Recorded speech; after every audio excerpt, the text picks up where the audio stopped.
நான் இன்றைக்கி என்ன குக் பண்ண போகிறேன்னா நூடுல்ஸ் தான். பசங்களுக்கு ரொம்ப பிடிச்ச ஃபுட்டு. ஆனால் இந்த நூடுல்ஸ் கிடையாது, அவங்களுக்கு பிடிச்சது பேக்கெட் நூடுல்ஸ் தான். பட் எனக்கு அது குக் பண்ணி கொடுக்கறதுல இஷ்டம் கிடையாது.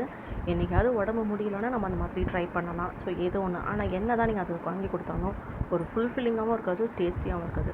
வேறு இந்த மாதிரி நீங்கள் செஞ்சு கொடுத்தீங்கன்னா ஃபில்லிங்காகவும் இருக்கும், டேஸ்டியாகவும் இருக்கும், ஹெல்த்தியாகவும் இருக்கும். இதை நீங்கள் நிறைய பேர் செஞ்சுருப்பீங்க. இருந்தாலும் நான் எப்படி செய்கிறேன்றதை உங்களுக்கு சொல்கிறேன். ஸோ வீட்டில் உங்களுக்கு என்ன காய்கறிங்க இருக்கும்? கோஸ் இருக்கும், கேரட்டு, பீன்ஸ் இதெல்லாம் இருக்கும். பட்டாணி இருந்தால் கூட நைட் அந்த மாதிரி வேக வச்சுக்கலாம். இல்லை காலையில் வேக வச்சுட்டு பசங்க ஸ்கூல்லேருந்து வந்தோடனே ஈவினிங் அவங்களுக்கு குக் பண்ணி கொடுக்கலாம். ஸோ அந்த மாதிரி இருந்தால் கொடுக்கலாம். பட் நான் இதில் வந்து பட்டாணி ஆட் பண்ணலை.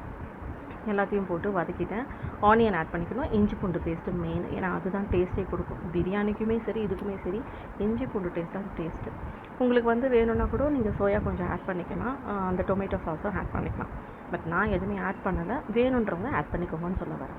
ஸோ இது எல்லாமே கொஞ்சம் வந்து சாட்டே பண்ணிகிட்டே இருங்க. நல்லா காய்கறிங்க வெந்ததுக்கப்புறம் வேக வச்ச நூடுல்ஸ், அந்த நூடுல்ஸை வந்து ஃபஸ்ட்டு ஒரு சுடுதண்ணியில் வேக வச்சு எடுத்துக்கோங்க. வேக வச்சு ஃபில்ட்ரு பண்ணி வச்சுக்கோங்க. தண்ணியெல்லாம் ஃபில்ட்ரு ஆகிட்டு கொஞ்சம் எண்ணெய் ஊற்றி எடுத்திங்கன்னா கொஞ்சம் ஒட்டாமல் வரும். ஸோ அந்த வேக வச்ச நூடுல்ஸை வந்து அந்த காய்கறிகளோட ஆட் பண்ணிவிட்டு உப்பு தேவையான அளவு ஆட் பண்ணிக்கோங்க.